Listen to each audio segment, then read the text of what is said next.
오늘 본문은 스가랴서 제12장에서 같이 보겠습니다. 스가랴서 제12장 10절로 14절 제가 봉독합니다. 내가 다윗의 집과 예루살렘 거민에게 은총과 강구하는 심령을 부어주리니, 이 말은 성령을 부어준다는 말과 똑같은 말입니다. 이사야 선지자나 예레미야 선지자나 에스겔 선지자에 의하면 하나님이 자기의 영을 부어준다 약속을 합니다. 하나님이 자기의 영을 부으시면 새 심령이 일어난다, 그리고 하나님과 교통한다, 그렇게 약속되어 있죠. 그래서 스가랴서 이 후반부에서는 그게 전체적으로 생략되고 줄여져서 은총과 강구하는 심령, 그렇게 이제 표현이 된 것입니다. 그들이 그 찌른 바 그를 바라보고 그를 위하여 애통하기를 독자를 위하여 애통하듯 하며 그를 위하여 통곡하기를 장자를 위하여 통곡하듯 하리로다. 그날에 예루살렘에 큰 애통이 있으리니 먹잇도 꼴짝이 하다드림몽에 있는 애통과 같을 것이라. 온 땅 각 족속이 따로 애통하되 다윗의 족속이 따로하고 그 아내들이 따로하며 나단의 족속이 따로하고 그 아내들이 따로하며 레이의 족속이 따로하고 그 아내들이 따로하며 시므의 족속이 따로하고 그 아내들이 따로하며 모든 남은 족속도 각기 따로하고 그 아내들이 따로하리라. 아멘. 오늘 말씀의 제목은 통곡이 터져야 별을 본다, 그렇게 이제 했습니다. 그 설명을 좀 드리겠습니다. 왜냐하면 제가 잡은 제목이 아니고 남의 제목은 아닌데 남의 내용을 제가 좀 이렇게 카피한 거죠. 가가와 도요있고 목사님이 그 사선을 넘어서라는 책을 쓰셨어요. 그 사실은 자기 얘기. 그분이 뭐 이렇게 글을 쓸 만큼 교육을 받으신 분이 아니십니다. 그래서 이제 자기 얘기를 쓰는데 그 뭐 소설처럼 이렇게 썼죠. 사실은 자서전이죠. 근데 그 사선을 넘어서를 보면은 21살 때 폐병 말기라는 진단을 받습니다. 그때는 폐병 말기는 요즘 암 말기보다 더한 거죠. 그럼 뭐 그냥 죽는 것입니다. 한 달밖에 못 살 것이다. 그래서 이 가가와 도요있고 목사님에게 세례를 준 그 마야스 선교사님이 오셔가지고 임종 예배 드리고 고별 찬송까지 불렀습니다. 근데 그날 밤에 그 생신지 꿈인지 그 십자가의 주님을 만나고 그 주님과 자기가 하나 된 것을 만났다 그럽니다. 무슨 말인지 정확하게는 모르겠어요. 제 경험은 제가 그 예수님이 십자가에 이렇게 달려 계시는데 그 가슴에 나를 품고 있더라고요. 근데 그러니까 예수님의 그 흘리시는 피가 내 정수리를 통해서 내 세포와 혈관을 다 적시고 내 속으로 주님의 보혈이 흐르는 것이죠. 많이 울었죠. 그때부터 제 기도에 세포와 혈관 속에 십자가의 보혈이 흐르게 하옵소서. 흐르게 하옵소서. 내 육체 정력의 피가 완전히 사라지게 하시고 그 보혈이 완전히 내 혈관을 채웠으면 좋겠어요. 그런 경험과 비슷했지 않겠나, 그냥 저는 그렇게 생각합니다. 그 하나님과 하나가 되는 체험을 하고 나서 그 통곡이 터졌죠. 그 통곡이 터진 것은 이때까지 살아왔던 삶이 너무나 가치가 없기 때문에 통곡이 터지죠. 가치 있게 산 사람은 마지막을 편안하게 마감할 수 있죠. 감사하고. 통곡이 터졌습니다. 강물이 흐르는 것처럼. 그 통곡 후에 그런 생각이 들었습니다. 내가 하루를 살더라도 여기서 죽기를 기다릴 것은 없지. 그래서 일어나서 빈민가로 들어갔습니다. 빈민가로 들어가서 72세 때까지 일본의 성자라고 불리움을 받으면서 그렇게 사셨습니다. 그 사선을 넘어서의 책에 자기 경험을 이렇게 표현합니다. 우리는 밝은 대낮에 우리가 모든 것을 본다고 생각하는 것이죠. 근데 사실은 모든 것을 보는 것도 아니고 가까이 있는 것들만 어지럽게 보고 있는 것입니다. 캄캄한 밤이 되었을 때야 우주 끝에 있는 별을 보는 것이죠. 참 역설적이죠. 자기가 그 죽음의 사선에 도달했을 때, 그때 비로소 우주 끝에 별이 있는 것을 보았어요. 자기 영혼의 불멸을 보았다. 근데 그것을 가지고 너무나 가치 없게 살아온 그 삶의 통곡이 터진 것이죠. 우리는 스가랴서 9장부터 시작해서 스가랴서 후반부에 들었습니다. 굉장히 어려운 말씀입니다. 깊은 말씀입니다.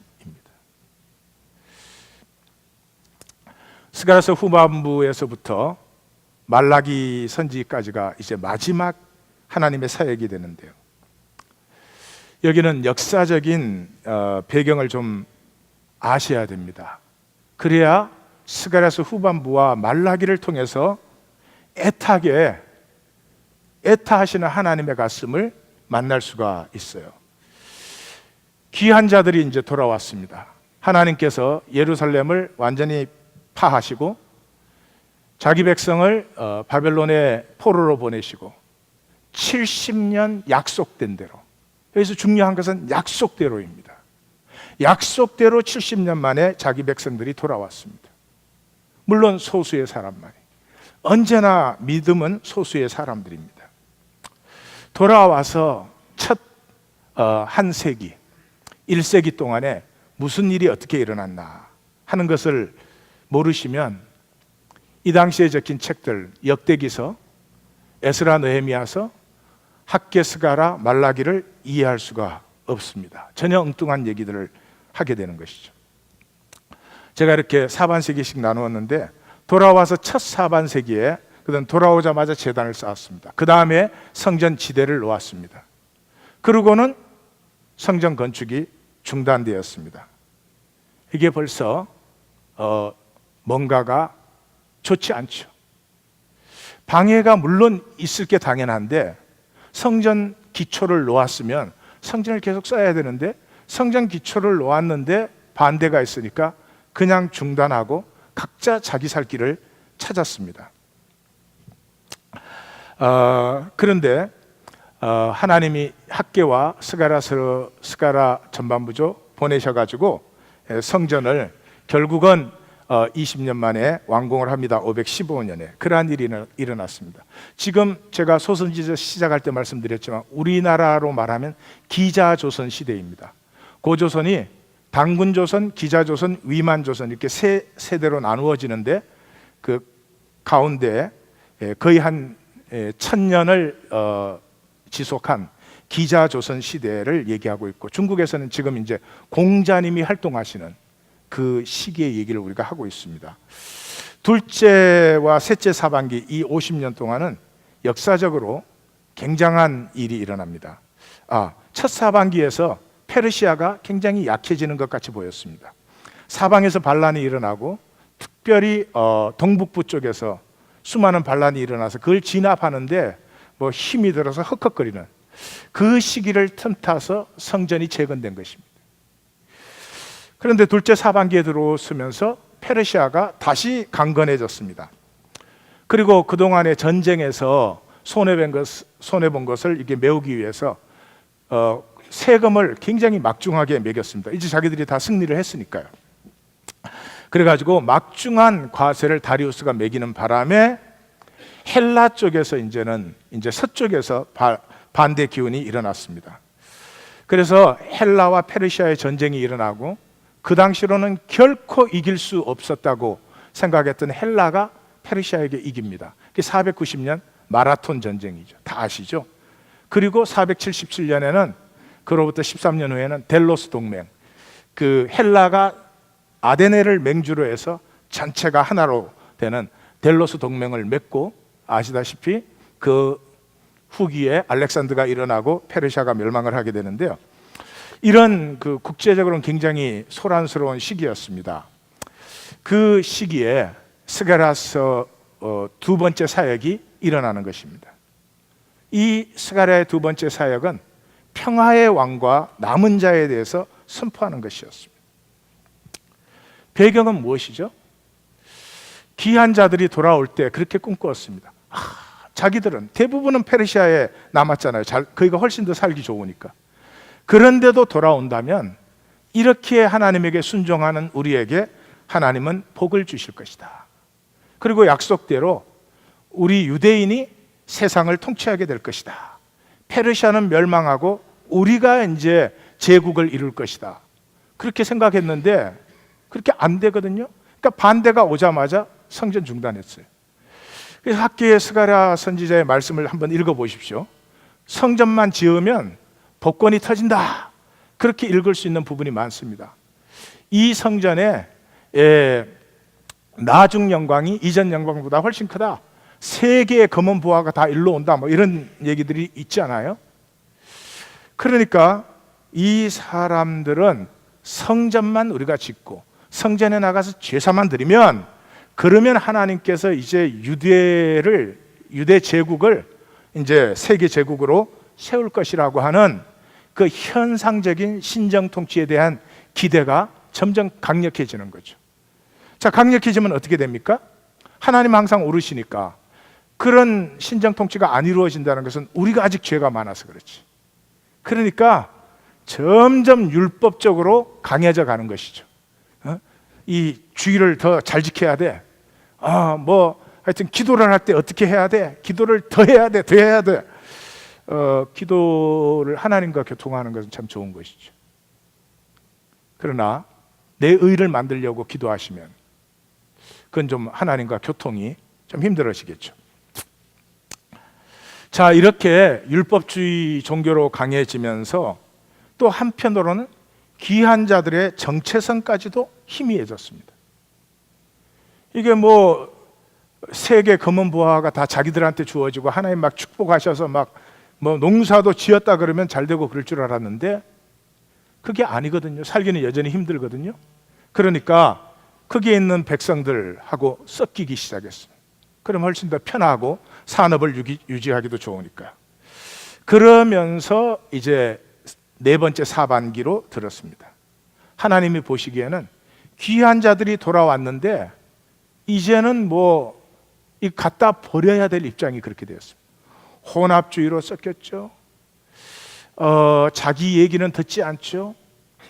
학개와 스가랴 선지자가 한 그 말씀에 담겨 있는 하나님의 음성은 듣지 않고 문자적인 이해만 해가지고 자기들의 의만 막 강하게 세우는. 그래서 하나님이 드디어 이제 하나님의 챔피언을 내세우죠. 거의 엘리사 시대, 사실은 내용적으로는 더 능가합니다. 에스라와 느헤미야를 돌려보냅니다. 이 당시의 얘기는 그동안에 역사적인 기록이 별로 없어서 굉장히 성경학자들이 이렇게 피해왔던 얘기입니다. 근데 1936년에 엘레판티스 파피루스가 발견이 되고 1936년에 여호와긴 서판이라고 하는 그 점토판이 발견되면서 성경에 적힌 것이 전부 역사적 사실이라는 것이 나타나면서 지금 이제 역대기서, 에스라, 느헤미야, 학개, 스가랴, 말라기 이게 이제 막 곽강을 받고 있는 것이죠. 에스라, 느헤미야가 귀환을 해가지고 에스라는 다시 한번 말씀 중심의 공동체를 세우고 느헤미야는 그 말씀 중심의 공동체를 담을 수 있는 틀을 마련했습니다. 그리고 12년 총독으로 사역하고 수사로 돌아갑니다. 그리고 불과 몇 년 후에 다시 돌아옵니다. 돌아와 봤더니 뚜껑을 열었더니 엉망진창이죠. 성전은 오용되고 있고 레위인들은 성전 봉사를 해야 되는데 삭슬 주지 않으니까 전부 자기 일을 사사기와 같이 되었고 안식일은 쇼핑데이. 그때도 아울렛들이 많이 있었나 봐요. 그래서 13장 읽어보시면 예루살렘에 큰 아울렛들이 많이 생겼더라 그렇게 적고 있어요. 거기에 혼합 결혼해가지고 그냥 내 살 길 찾자. 이것으로부터 그 세 번째 어간이 세 번째 사반세기가 스가랴 후반부의 사역을 지금 우리가 듣고 있어요.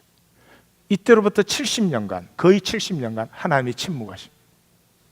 아무리 말을 해도 듣지를 않는 거죠. 자기들은 머리로 다 이해해서 자기들이 이해한 대로 신앙생활을 하는 거예요. 하나님이 뭐라고 하는지는 듣지를 않는 거죠. 말을 할 수가 없습니다. 70년의 침묵이 옵니다. 그 다음에 마지막으로 말라기 말씀이 선포됩니다. 말라기는 이름이 아닙니다. 하나님의 사자라는 뜻입니다. 이제는 선지자가 자기 이름도 나타내지 않습니다. 왜냐하면 하나님 말씀을 전하는 게 아니에요. 백성들은 이렇게 말했습니다. 말라기에서 나오는데 7개의 질문을 백성이, 우리가 언제 주의 이름을 멸시했습니까? 우리가 주일 지키는데 언제 주의 이름 멸시했습니까? 언제 우리가 주를 더럽게 했습니까?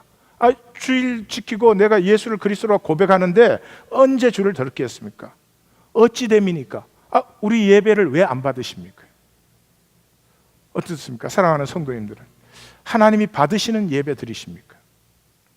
하나님의 영과 우리의 영이 하나로 교통되는 예배를 드리십니까? 아니면 우리가 필요한 예배를 드리십니까? 우리가 언제 여호와를 괴롭혀 드렸습니까? 우리 보고 돌아오라니 더 이상 뭐를 어떻게 하란 말입니까? 귀한 자들의 4대 특징이 있죠. 첫째, 우상 숭배 안 했습니다. 이스라엘에 하여튼 출애굽해서부터 끝까지 망할 때까지의 문제, 우상 숭배 그 안 했습니다. 귀한 자들은. 두 번째, 선지자 배척 안 했습니다. 끝까지 선지자 배척했죠. 학개와 스가랴 선지자는 배척하지 않았습니다. 조직적 불의가 없었습니다.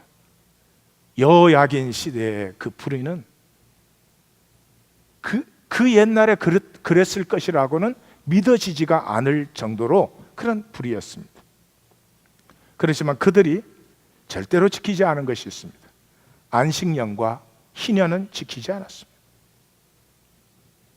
안식년과 희년은 내가 내 생존을 책임져야 되는 사람은 절대로 지킬 수 없습니다. 내 생명이 하나님과 하나인 사람만이 지킬 수 있는 것이죠. 종교는 강해졌습니다. 삶은 완전히 세상과 섞여버린 혼합주의가 되었습니다. 그래서 또 이렇게 말합니다. 우리가 언제 주의 것을 도둑질했습니까? 우리가 언제 주를 대적하였나이까? 이 7개의 질문은 시작할 때 주께서 언제 우리를 사랑했습니까? 사랑하셨다면 지금 우리 집이 조금 더 커야 되는 거 아니에요? 아니, 돈 때문에 걱정해서는 안 되는 거 아니에요? 이제 그런 얘기죠. 이렇게 인간의 길과 하나님의 길은 언제나 엇갈리고 있습니다. 먼저 그것을 보셔야 됩니다. 그러지 않고 내 나름대로 하나님을 믿는다고 사시면 믿는다고 할수록 하나님과 멀어질 수 있습니다. 지금의 기독교가 좀 그렇다고 생각 안 되십니까? 분명히 하나님을 믿는다 그러는데 기독교가 나타나는 모습은 하나님의 사람들이라고 할 수 없는 부분이 자꾸 많아지는 것 같지 않으십니까? 귀한 자들은 종교는 지켰습니다. 그런데 하나님의 가슴은 없었습니다. 그분들은 이때 만들어진 종교가 유대교입니다. 강력한 율법주의 종교. 그래서 지금까지도 무슨 이상한 거 쓰고 댕기고 이상한 거 입고 댕기고 이상한 거 꼬고 댕기고 수염도 이상하게 만들고 알 수가 없어요. 그게 정말로 하나님을 컨트롤할 수 있을까요? 그렇게 하면 하나님이 내 말을 들으셔야 될까요? 그렇게 하면 하나님이 나를 축복해야만 되는 건가요? 하나님은 이미 나를 축복하시는 분인데, 이미 나를 사랑하시는 분인데, 마음만 열고 통화하면 되는데 왜 그 하나님의 마음은 받지 않고 내 행위를 가지고 이렇게 하면 하나님이 이렇게 하실 것이다, 이렇게 되는 것일까요? 아마 인간의 본성이겠죠. 인간의 길은 육의 길입니다. 이 육의 길은 우리가 하나님의 백성이라면 우리가 강력해지기를 원합니다. 당연히 우리가 다스려야 됩니다. 페르시아가 다스려서는 안 되는 것이죠. 그래서 스가랴서가 후반기 사역이 뭐예요? 뭘로 시작됩니까? 평화의 왕으로 선포되잖아요. 우리의 하나님은 가서 적을 막 기관단총으로 다 없애버리고 막 로켓 쏘고 그런 하나님이 아니다. 나귀의 어린 것, 나귀 새끼를 타는 하나님이다. 그랬더니 백성들이 뭐라고요? 그 하나님의 값은 은 30이다. 그런 하나님 필요 없다는 거죠. 그래서 점점 더 강력해지는 율법주의 종교와 더불어서 율법주의 종교가 되면 어떻게 됩니까? 점점 더 위선적이 될 수밖에 없죠. 하나님을 지켜야 되겠는데 겉에는 지킬 수 있죠. 속은 어떻게 지키겠어요? 겉은 예배할 수 있죠. 속은 어떻게 예배가 힘든 것이죠. 제가 하나님께 예배 드리십시오. 다른 걸 하지 말고 하나님께 예배 드리십시오. 이것이 간단한 말 같지만 성령이 아니고는 불가능하다는 것을 만나실 때까지는 우리는 우리의 길로 가고 있습니다. 예수님이 그랬죠. 제자들에게 바리새인과 서기관들의 그 말하는 건 듣지 말고 말하는 바는 행하되 그들의 행위는 본받지 말라. 그래서 예수님이 이분들의 말할 때 이분들이 바로 이 포로 귀환기 1세기가 지나면서부터 점점 더 강력해진 이 율법주의 종교의 챔피언들이죠. 스타들이죠. 예수님은 그 사람들하고 싸우셨습니다. 그걸 보셔야 됩니다. 그래서 예수님이 그분들에게 대해서 말할 때는 이런 말들이 나오죠. 사람에게 보이려고 칭함을 받는 것 좋아하지 마라. 외식한다. 천국문을 닫고 남도 못 들어가게 한다. 배나 지옥 자식이 되게 한다. 그 안에는 뼈와 더러운 것들이 가득하다. 뱀들아, 독사의 새끼들아, 외식과 불법하는 자들아, 탐욕과 방탕이 가득하다. 이걸 한 번씩 한 얘기가 아니에요. 수도 없이 여러 번 하십소습니다. 하나님의 길은 어떤 길이죠? 영의 길이십니다. 영의 길은 간단합니다. 우리 되는 것입니다. 영의 길은 우리가 되는 것입니다. 잘 믿어라 그런 것 아닙니다. 세게 믿어라 그런 것 아닙니다. 잘 믿고 세게 믿으면 좋겠죠. 근데 잘 믿고 세게 믿었는데 하나는 아니야. 나는 너보다 잘 믿어야 돼. 그건 인간이죠. 하나님은 그렇지 않죠. 그래서 주님의 기도가 뭐예요? 우리 아니에요.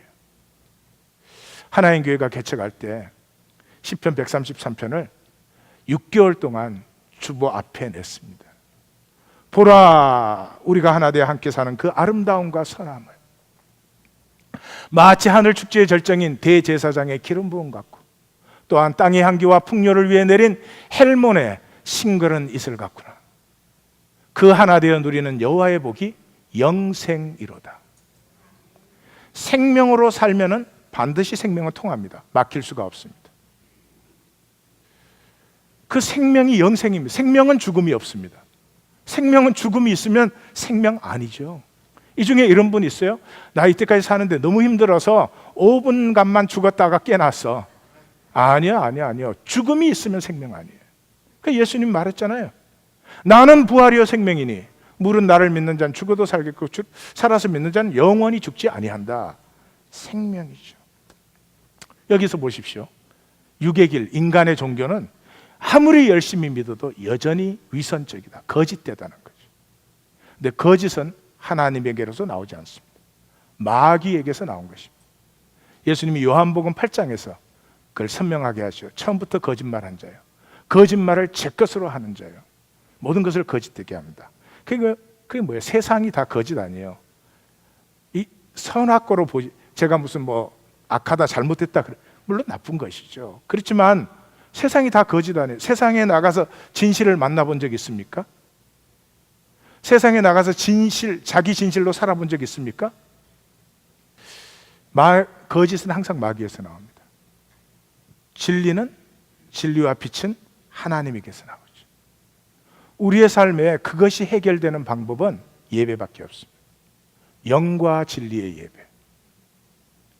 우리가 성경을 창세기에서 요한계시록까지 다 암송하셔도 그렇게 되지 않습니다. 왜냐하면 힘으로 능으로 되는 일이 아니기 때문에. 우리가 영과 진리일 수 있는 유일한 시간이 예배의 시간입니다. 그러니까 마귀는 이 예배를 가장 많이 공격을 하죠. 그래서 이제 기독교의 이 종교 의식이 되어버렸잖아요, 예배가. 그게 다 우리가 나오는 거예요. 스스로 내가 하나님께 오늘 예배한다 하는 의식이 없으시면 You keep the Sunday. So what? 뭐가 달라지셨어요? 주일 지키셔서 뭐가 달라졌어요? 조금 달라지는 게 물론 있죠. 그 정도의 변화를 하나님은 얘기하시는 걸까요? 그 정도의 변화를 위해서 하나님이 죽으셨을까요?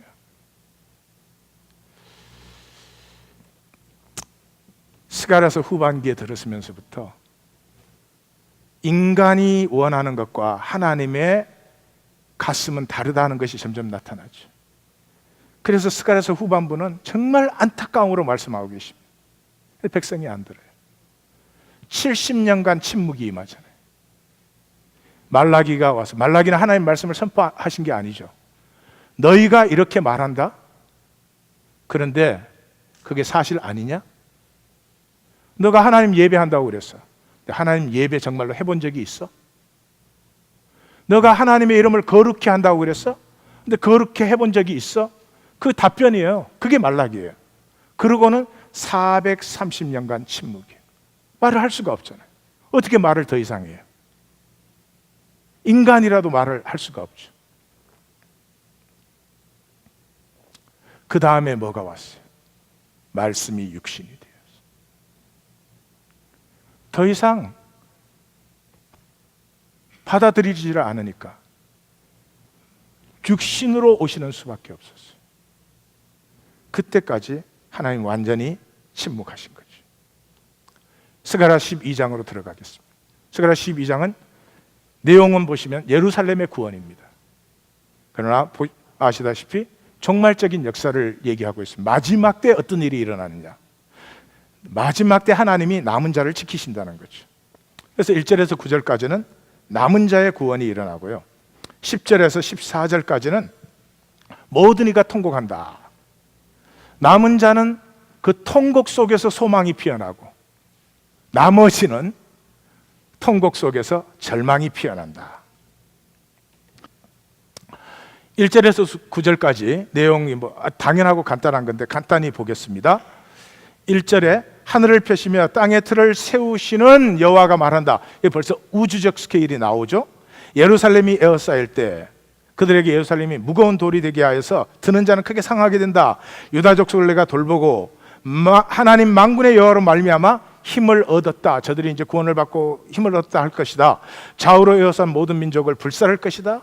유다 장막을 다윗 집과 예루살렘의 영광보다. 다윗 집과 예루살렘이 이스라엘 아니에요?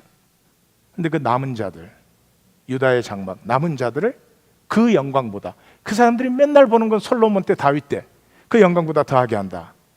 그때는 약한 자가 다윗 같아지고 다윗 족속은 하나님같이 그런 사람이 속에서 생명이 피어나기 시작하면은 이 겉사람으로 모든 노력을 다한 거에 100배, 60배, 30배입니다. 그것이 생명입니다. 그 치로 나오는 이방 나라들을 내가 멸할 것이다. 그리고 10절에서 14절 어떻게 해요? 내가 은총과 간구하는 심령을, 간구하는 심령, 구하고 찾고 두드리는 심령이죠. 뭐를요? 우리 모두가 하나 되는 것을. 아니, 이렇게 표현해버리면 또 그게 그냥 우리의 머리에 이해가 됩니다. 은총과 간구하는 심령을 주는데 언제? 그들이 그 찌른 바 그를 바라보고. 말씀이 더 이상 되지 않아요? 육신으로 오셨어요. 그걸 우리가 찔렀죠. 근데 그 찔은 예수님의 십자가를 바라볼 때 하나님 찌른 게 아니죠. 아니, 하나님 찌른 거죠. 그러나 사실은 뭘 찔렀어요? 나의 진실을 찌른 거죠. 우리 다 어떻게 생각해요? 다 영으로 살고 싶죠. 다 사랑하고 싶고 다 용서하고 싶고 내 안에 있는 신비를 살고 싶고, 내 삶은 지금 현재 이럴지라도 더 아름답고 더 성결하게, 순결하게, 더 풍성한 삶이 되기를 원하지 않는 사람이 누가 있겠습니까? 그런데 뭐라고요? 이렇게 생각하죠. 그렇게 살 수는 없지. 그렇게 살 수는 없지.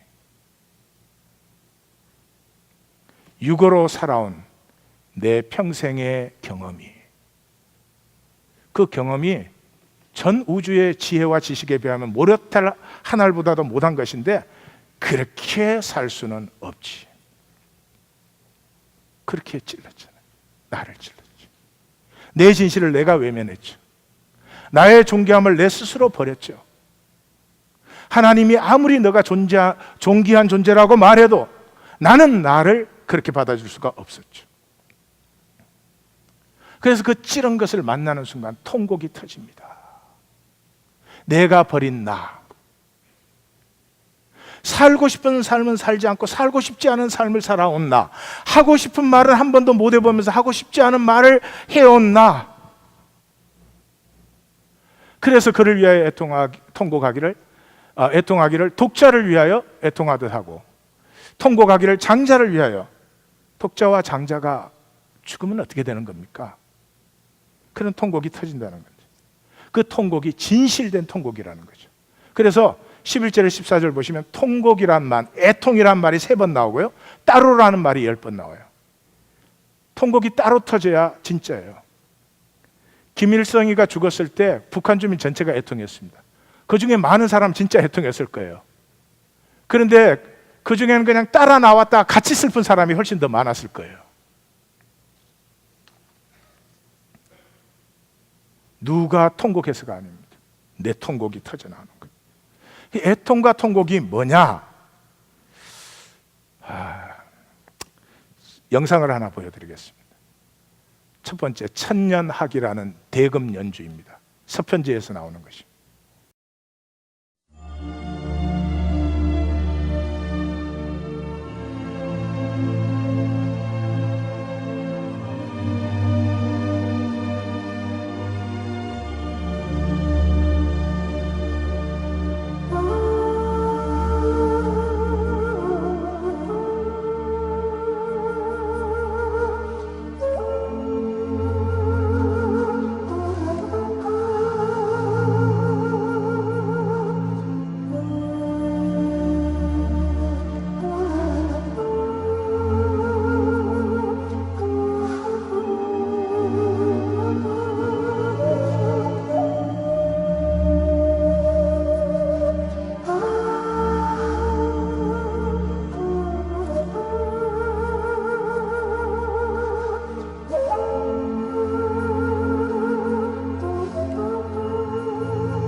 대금 연주입니다. 아마 이 연주를 들으시면서 짜증난다 이런 사람 없으실 거예요. 저 뭐 쓸데없는 소리가 들리나 이런 사람 없을 거예요. 왜 그러죠? 우리의 가슴에 울리기 때문에. 심지어 여기 서양인들까지도 이 대금 연주를 들으면 뭔가 심령의 울림을 듣습니다. 무엇이죠?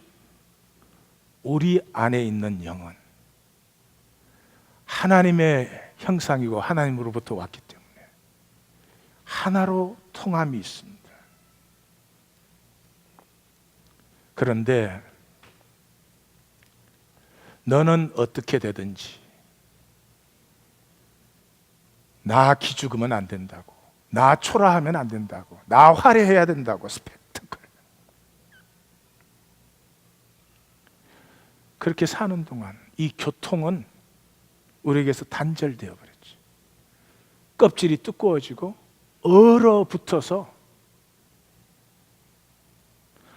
하나님의 사랑조차도 우리의 가슴을 터치할 수 없는 그런 두꺼운 껍질이 되어졌습니다.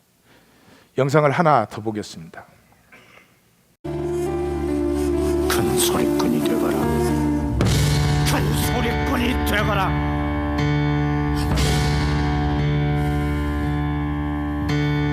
무엇이요? 이게 대체 무엇이요? 뭘 한 거요? 내 눈이 대체 왜요? 내게 진정 원한 것이 큰 소리꾼이 되거라.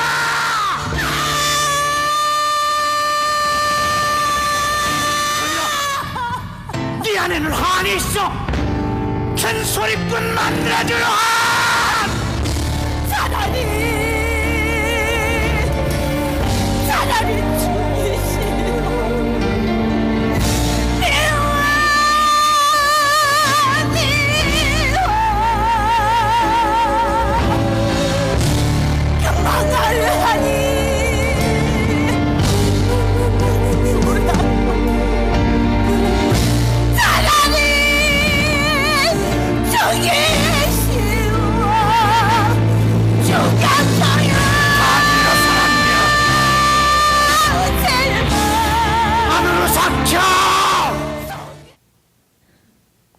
한이 터져 나오죠. 한이 뭐겠어요? 살지 못한 나의 아름다움이 한이 되죠. 살지 못한 가치가 한이 되죠. 남한테 뭐 맞았다 그런다고 한이 됩니까? 그게 아프고 힘들지만은 상처도 되지만 한은 아니죠. 한은 그 모든 것 이전에 내가 진정 살고 싶은 가치와 아름다움이 상실당한, 빼앗겨버린 그것이 터져 나올 때 그 통곡이 되죠. 애통이 되죠. 애통과 통곡이 터져 나오면서 생명 세계가 열리죠. 소리꾼들은 큰 소리가 터져 나온다고. 동편제도 서편제도 넘어서는 큰 소리가 터져 나온다. 생명의 원리는 누구든지 다 똑같이 알고 있는 것 같아요. 그렇습니다. 나에게서 진정한 통곡이 터져 나오면서, 통곡이 터진다는 것은 아픔을 수용하는 것이에요. 아프면 안 돼. 나는 아프면 안 돼. 안 아픈 척. 아프면 슬쩍 지나갑니다. 슬쩍 마취시킵니다. 아프면 뭐 쇼핑 가서 쇼핑해 버립니다. 뭐 아프면 뭐 다른 사람 욕해 버립니다. 뭐 삶이 아프죠. 그렇게 하나님 만들어 놓으셨어요. 이 두꺼운 껍질과 얼음 덩어리가 바깥에서 터뜨려 가지고는 아무것도 안 됩니다. 안에서부터 터져 나와야 되기 때문에 아픔, 이 하나님의 형상인 나, 하나님의 아름다움을 가진 내가 그것을 살지 못하는 아픔이 터져 나오면서 생수의 강이 흘러나오죠. 하나님의 길과 인간의 길이 너무나 다르다. 그것을 만나는 것이 스가랴서 후반부에서 말라기까지의 사역입니다. 믿음도 다릅니다. 인간 종교의 믿음, 육의 믿음이라는 것은 이런 것입니다. 진리에 내가 동의하는 것입니다. 하나님이 선하시다, 예수님이 십자가에 죽으셨다, 그래서 우리 죄를 다 동의하는 것입니다. 마치 우리 모두가 선하게 살아야 된다, 가치 있게 살아야 된다, 다 동의하는 거죠. 그렇지만 진리를 부인하지 않지만 내가 인정하고 내가 믿는 것이기 때문에 상황이 우선합니다. 상황이 달라지면 가차 없습니다. 베드로가 3번 부인했습니다. 예수님은 우리를 잘 아십니다. 예수님 뭐라 그랬죠? 마음에는 원이로되 육신이 약하다. 이 믿음의 두 번째 문제는 믿음의 주체가 나지요. 나는 육과 거짓입니다. 나는 영과 진리가 아닙니다. 나는 육과 거짓입니다. 착각하시면 안 됩니다. 다른 사람을 봤더니 나보다 조금 더 육이고 조금 더 거짓이다. 그래서 내가 영과 진리로 생각되시면은 그거는 조금 코미디가 되는 것입니다. 그래서 사도 바울이 갈라디아 교회가 율법주의로 들어갈 때 편지를 썼잖아요. 인사도 없어요. 시작하자마자 사람들에게서 난 것도 아니요, 사람으로 말미암은 것도 아니요, 인사 끝나고 본론 시작하자마자 사람의 뜻을 따라 된 것이 아니다, 사람에게서 받은 것도 아니요, 사람에게서 배운 것도 아니다. 이 육의 믿음, 인간 종교의 믿음은 결과가 둘 중에 하나입니다. 비생명적 율법주의로 가든지, 그 남은 자들 중에 유대 율법 종교로 갔든지, 나머지는 전부 냉소주의로 가죠. 그리고 헬라 시대 때 완전히 헬라화 되어버리죠. 그 두 중에 하나가 됩니다. 자기 확신의 절대화. 내가 믿었다는 것이. 그래 봐야 안 되더라는 거죠. 그 백골파가 뭔지 아십니까? 성경에 나오는 건데 백골파 모르세요? 이게 정몽주파입니다. 이 몸이 죽고 100번 고쳐주고 백골이 진토되어 넋이라도 백골파예요. 이 기독교의 이 근본주의자들, 절대충성파들, 지금 거의 멸종위기로 가고 있습니다. 이 살아남아 있는 것은 미국하고 한국밖에 없습니다. 유럽에서는 거의 멸종됐고요. 이제 제3세계는 이게 안 통하니까 펜타코스탈이 들어가고요. 이 사람들은 간단해요. 하나님이 잘못될 리는 없잖아요.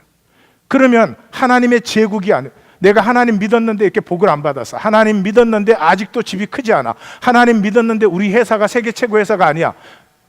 문제는 뭐예요? 내가 뭔가 잘못하고 있는 거예요. 내가 좀 더 똑바로 해야 되는 거죠. 그래서 막 다른 사람이 그렇게 안 하면 신경질이 나는 거예요. 그 다음에 뒤아들 사이드는 더렁칠파요. 이런들 어떠하리, 저런들 어떠하리. 이건 굉장히 자기 생각에 똑똑한 사람들입니다. 사실은 바보들이죠. 교회 싹 들어와서 몇 년이면 압니다. 목사, 장로를 싹 보니까 저 사람들도 다 가짜거든. 그래서 이분들의 그 주제 찬송이 있습니다. 적당히 믿어 미치지 마. 똑똑한지는 몰라요. 생명은 몰라요. 우주 끝에 있는 별은 못 봤죠. 자기 눈앞에 있는 현상만 보고 너무나 자기는 잘 피겨라웃 하고 있어요. 믿음의 주체가 완전히 자기입니다. 예배를 갈 것이냐 안 갈 것이냐, 기도를 할 것이냐 안 갈 것이냐, 모든 것이 자기 주체입니다. 물론 내가 하는 것이죠. 좀 다릅니다. 좀 다릅니다. 그러하셔야 됩니다. 그 다음에 하나님의 선물인 믿음, 이 성경의 믿음이죠. 영의 믿음이죠. 그래서 에베소서의 2장 8절이 그러잖아요. 너희가 그 은혜에 의하여 믿음으로 말미암아 구원을 얻었나니 너희에게서 난 것이 아니요 하나님의 선물이다. 무엇이 믿음이. 그래서 스가랴 선지자는 그러잖아요. 힘으로 능으로 되는 것이 아니다. 예수님도 사람으로는 불가능하다. 이 붙들림 받음의 역설. 그렇죠? 그래서 갈라디아서 2장 20절에 뭐 사도 바울이 여러 군데서 말하자면 대표적인 게 거기죠. 내가 그리스도와 함께 십자가에 못 박혔나니 그런즉 이제는 내가 산 것이 아니요 오직 내 안에 그리스도께서 사신 것. 이제 내가 육체 가운데 사는 것은 나를 사랑하사 나를 위하여 자기 몸을 버리신 하나님의 아들을 믿는 믿음 안에 사는 것이다. Not I but Christ, but not Christ, really I. 내 겉사람이 죽었죠. 그리스도 안에서. 그때만 그 그리스도 안에서 진정한 내가 피어나. 겉사람이 깨어지고 속사람이 피어나는 거죠. 이 붙들림 받은 삶의 진실이 뭐예요? 나됨을 사는 것이죠. 대표적인 것이 고린도전서 15장 10절 아니에요? By the grace of God, I am who I am. 하나님의 은혜로 나는 나를 살고 있다. Most passionate life, but not I. 내가 모든 사도보다 더 수고를 하였지만 내가 한 것이 아니다. 뭐요? 내게 주신 그의 은혜가 헛되지 아니하였다. 만약에 나의 노력이라면 가짜입니다. 여전히 내가 주체죠. 얼마나 힘드십니까? 세상 살기도 힘든데 하나님까지도 믿어야 되니 이거 양쪽에 짐을 진 것이죠. 그래서 갈라디아서 20장 다음에 21절이 내가 하나님의 은혜를 패하지 아니하였다. 만일 의롭게 되는 것이 내가 나로 살고 내 생명의 열매가 피어나는 것이 나의 노력으로 말미암은 것이라면 그리스도께서 헛되이 죽으셨지. 고린도전 15장 10절도 내게 주신 그의 은혜가 헛되지 아니하였다. 이 붙들림 받음의 길이 통곡이죠. 베드로죠. 자기 정말 그렇게 생각했죠. 절대로 나는 예수 배반하지 않을 것이다. 버리지 않을 것이다. 죽는데도 따라간다. 분명히 생각했습니다. 가슴에는 딴 게 있었지만 머리는 분명히 그렇게 생각했습니다. 장담했죠. 거짓말한 건 아닙니다. 근데 막상 상황이 딱 닥쳤을 때는 어떻게 됐습니까? 계집종 앞에서 위험도 없는데 이미 당국자들과 가룟 유다는 다 얘기됐잖아요. 예수만 처단하기로. 왜? 이를 키울 필요가 없으니까. 예수 없어지면 다 끝나는 거 아니에요. 자기가 뭐 예수 따라다녔다, 뭐 수제자다 그래도 누가 잡아갈 사람 없어요. 그래서 3번 부인했죠. 그게 자기였어요. 자기 진실이었어요. 그 진실을 만나는 순간 통곡이 터졌죠. 가가와 도요이코가 그 사선에서 영혼의 불면을 만나는 순간, 영혼이 불면인데 뭐 죽음이 그렇게 두려웠을까? 폐병 말기라는 게 뭐가 그렇게 두려웠을까? 죽을 때 죽겠지 누구나. 그때까지 나는 나의 길을 가리라 하는 그 순간이죠. 화려함의 환상이 끼어지는, 우리 모두는 화려함에 중독된 사람들이잖아요. 나쁜 것 아니에요. 그렇지만 중독되어 있잖아요. 차도 좀 더 화려한 걸 타면 마음이 편하죠.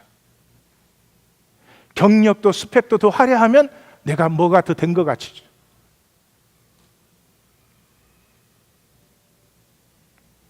그 화려함은 생명의 본질은 아니다. 그 11장에서 봤죠.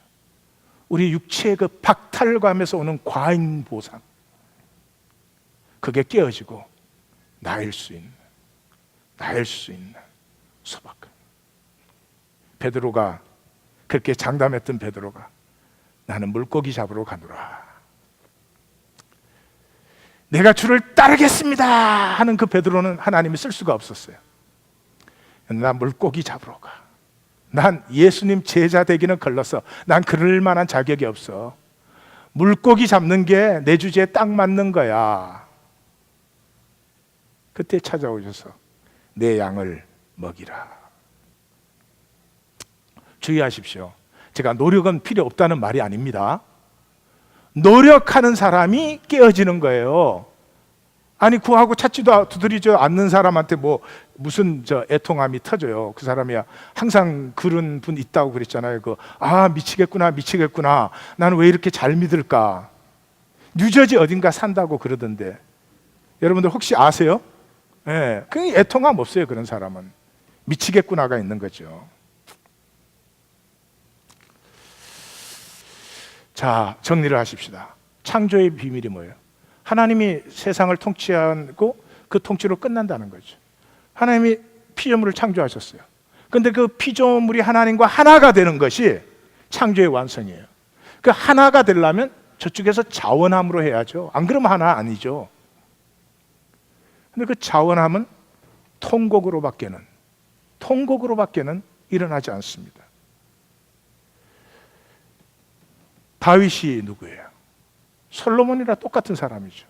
자기 왕권 위해서, 자기 세력 위해 싸운 사람이죠. 그런데 솔로몬과 다윗의 길이 베드로와 유다의 길이 달랐듯이 다릅니다. 무엇 때문에 달랐어요? 딱 한 가지입니다.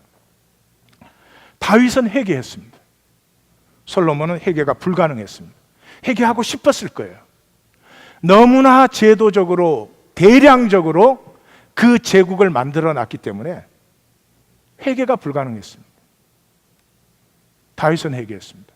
왕은 회개하지 못합니다. 선교회 회장만 해도 회개 못합니다. 근데 왕이 회개를 했습니다. 뭐라고요? 주께서 제사를 기뻐하지 아니하시나니. 여러분, 이게 다윗의 고백 믿을 수 있어요? 아니, 이 이스라엘 나라를 야훼에게 제사 드리는 나라로 세운 사람이 누구예요? 다윗이에요, 다윗. 근데 다윗이 제사를 기뻐하지 않는다. 범죄한 후에 깨달았습니다. 그거 세운 걸 자기의 의로 생각하지 않는다는 것이죠. 주님이 그걸 기뻐하신다면 제가 뭐 10,000마리를 드리는 게 못하겠습니까? 100,000마리를 드리는 게 못하겠습니까? 근데 하나님께서 구하는 제사는 상한 심령이라. 하나님이여, 상하고 통회하는 마음을 주께서 멸시하지 아니하시리이다. 이 통곡이 터질 때, 송아의 그 애통함이 터진 후에 동편제 서편제를 넘어서는 것 같이 생수의 강이 터집니다. 큰 마음이 생겨요. 큰 마음은 내가 큰 마음을 갖는 게 아니에요. 우린 다 좁쌀이에요. 그러니까 내가 큰 마음 가져봐야 큰 좁쌀이에요. 큰 좁쌀은 좁쌀 중에서는 크지만 콩 옆에 가면 맥을 못 써. 이 옆에 성도님에게 저는 콩 옆에 안 갑니다. 그런 게 아니에요. 내가 좁쌀인데 상관없어요. 만물과 교통하기 시작하는 거죠. 생명은 그냥 교통하게 돼 있어요. 생명이 뭐 생존은 단절이에요. 남편 아내 사이도 단절이에요. 생명은 교통하게 돼 있어요. 예? 제가 아내와 같이 살지만 생명의 순간에는 알아요. 둘이 같이 죽는 게 최고의 복이구나. 때로는 마누라가 귀찮게 생각될 때 있죠. 또 마누라는 남편이 귀찮게 생각될 때가 있죠. 그게 다 허상이었어요.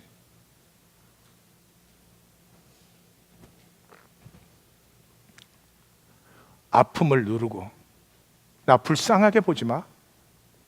나도 나름대로 화려함이 있는 사람이야. 그렇게 착하던 삶에서 통곡이 터지면서 그 박탈감이 극복되어 생수의 강이 터져나오고 한과 상처를 넘어서 피어나죠. 이것은 불가능합니다. 절대로 불가능합니다. All against human nature and human world. 그럼에도 불구하고 꿈을 꿉니다.